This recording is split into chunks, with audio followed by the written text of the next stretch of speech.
pessoa cai, ele chega diante do Eterno, cadê a tua ovelhinha? Cadê o teu bonitinho, a tua bonitinha? Não resistiu nem uma xícarazinha. Dá para vocês verem o tamanho do problema? E se não abandonar a prática do pecado, não vai subir. Sabe por quê? Porque todo aquele que pratica o pecado não procede de Deus, procede do diabo. 1 João capítulo 3, verso 8. Todo aquele que pratica o pecado procede do diabo, porque o diabo vive pecando desde o princípio. Para isto se manifestou o Filho de Deus, para destruir as obras do diabo. Dá para você ver o tamanho do problema, como é que a banda toca? Meus irmãos, lembra? Revelation chapter 18, verse 4. And I heard another voice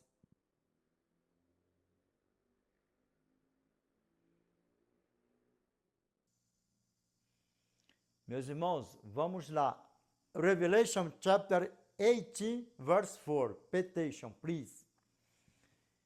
And I heard another voice from heaven saying, Come out of her, my people, that ye be not partakers of her sins, and that you receive not of her plagues. O que a palavra do nosso Pai está falando para nós? Para sair mesmo de dentro desses movimentos por aí afora, de falsos profetas, falsos pastores, esses filhos de Satanás mundo fora, como a palavra do nosso Pai assim o diz. Olha nos meus olhos aqui, ó. Sabe o que a palavra do nosso Pai está falando para nós aqui? Apocalipse capítulo 18, verso 4. E ouvi outra voz no céu que dizia, Retirai-vos dela, povo meu, para que não seja cúmplices de seus pecados e para que não incorra em suas pragas. Na tua Bíblia pode falar flagelos, dá no mesmo.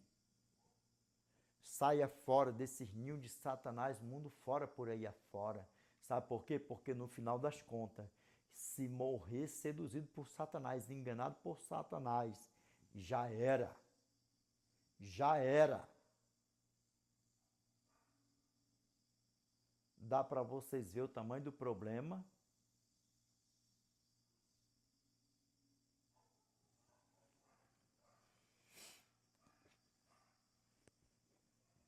Quando nós pregamos com amor e carinho, cada um tem o seu modo de pregar, o seu jeito, tom de voz, bota tudo num pacote, põe, que negócio de põe, degretão, é bota.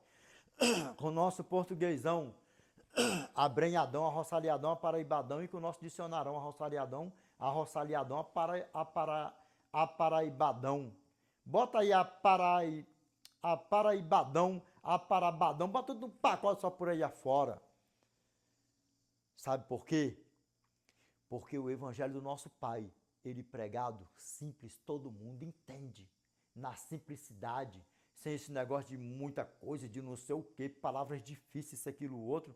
Se falando palavras sem ser difícil, já é difícil de entender, imagine como o nosso irmão Paulo. Vamos ver o que o nosso irmão Paulo fala aqui para nós? Vamos.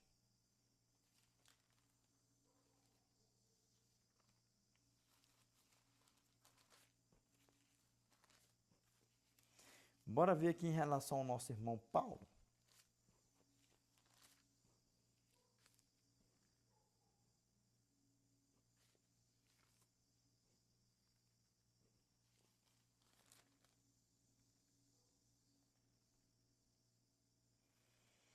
Segunda Pedro, capítulo 3, verso 15 ao 17.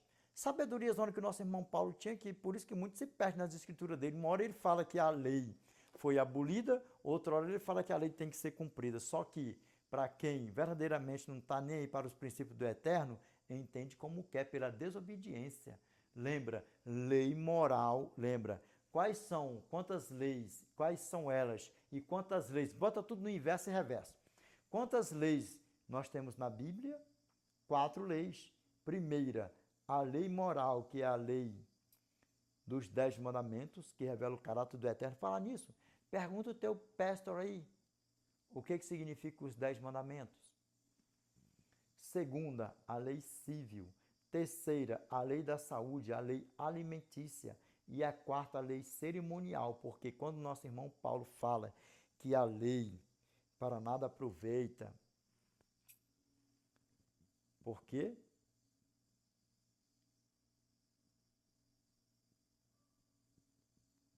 A lei cerimonial.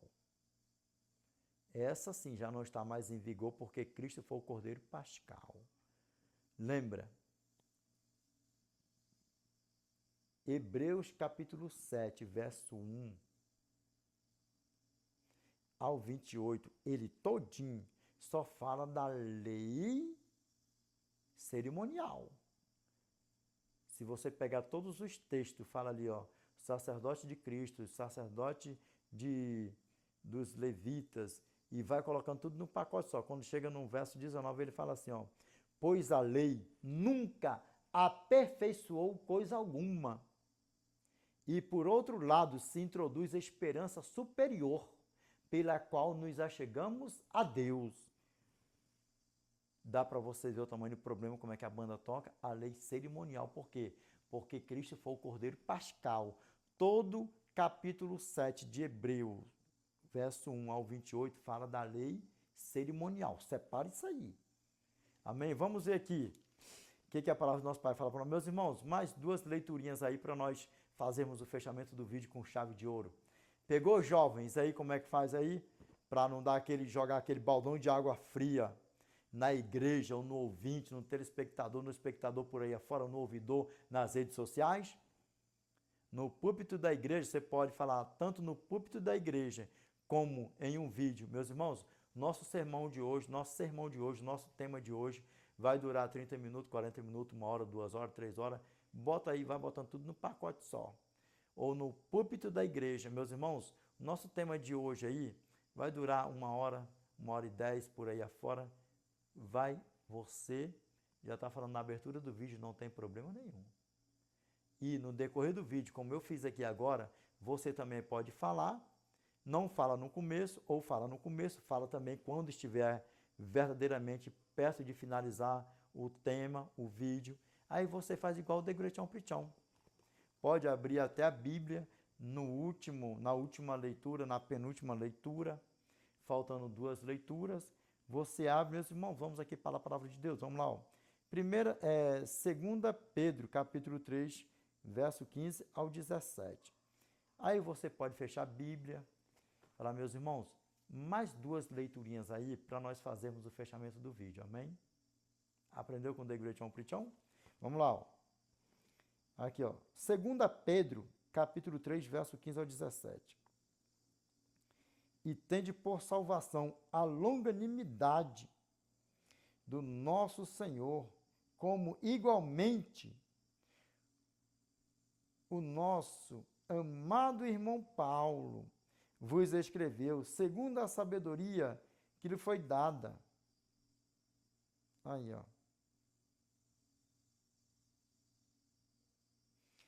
Ao falar acerca destes assuntos, como de fato costuma fazer em todas as suas epístolas, nas quais há certas coisas difíceis de entender, que os ignorantes e instáveis deturpam, como também deturpam as demais escrituras para a própria destruição deles. Vós, pois, amados, prevenidos como estáis, de antemão acautelai-vos, não suceda que, arrastados pelo erro desses insubordinados, descaiais da vossa própria firmeza. Meu irmão, olha nos meus olhos aqui. A você que serve a Deus por aí afora, que é fiel ao eterno, cuidado com falsos profetas e falsos pastores e falsos cristos, mundo fora. Em redes sociais, sai fora desse povo, desses filhos de Satanás por aí afora. Porque se morrer seduzido, se eles te descaminhar por aí afora, como descaminhou já multidões por aí afora, e estão descaminhando multidões por aí afora, e vão descaminhar multidões por aí afora, e morrer perdido, já era. Já era. Não tem remédio mais. Não brinque com a tua salvação, em nome do nosso Senhor e Salvador Jesus Cristo, amém? E está escrito, Revelation chapter 22, verse 11. He that is unjust, let him be unjust still. And he which is filth, let him be filthy still. And he that is right, let him be righteous still. And he that is holy, let him be holy still. Pai, tem muitos que dizem assim ainda, não tem justo, porque a palavra de Deus fala que não há um justo sobre a terra. Qual o contexto que você está pegando disso aí? Até mesmo vocês, pastor. Qual o contexto que vocês estão pegando para dizer que não há justo sobre a face da terra? Porque do Velho Testamento ao Novo Testamento, a Apocalipse, principalmente Apocalipse capítulo 22, verso 11,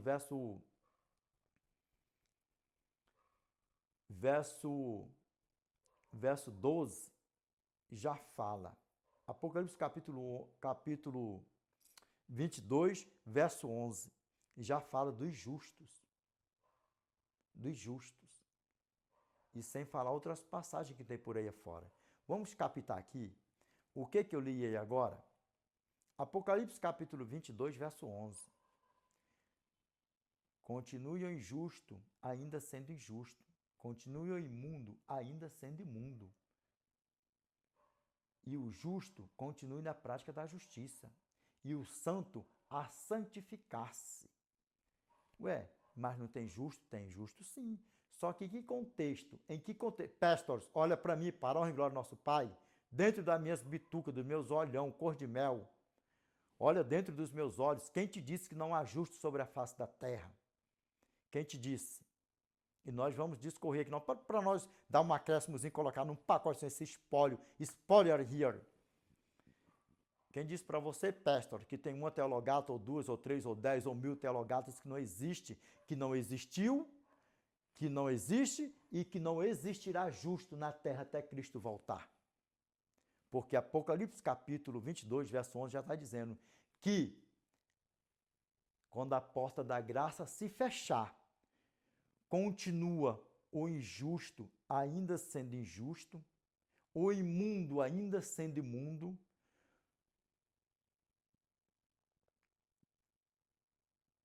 preste atenção. O justo continue na prática da justiça e o santo a santificar. Então existe justo e santo, injusto e imundo. Pegou? Eclesiastes capítulo 7, verso 20. Vamos lá no Velho Testamento?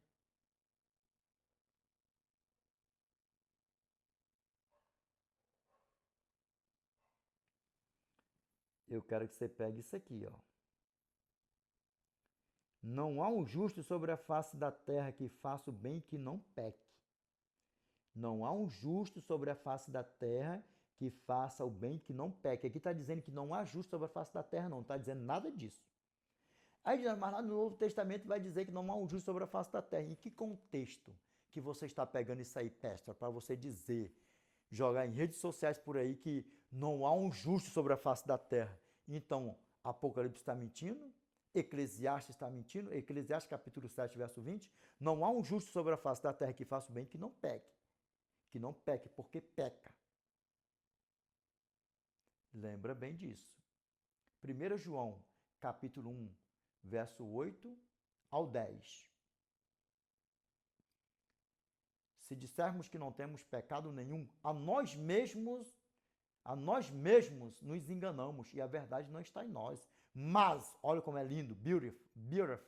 Mas, se confessarmos os nossos pecados, Ele é fiel e justo para nos perdoar os pecados e nos purificar de toda injustiça. Se dissermos que não temos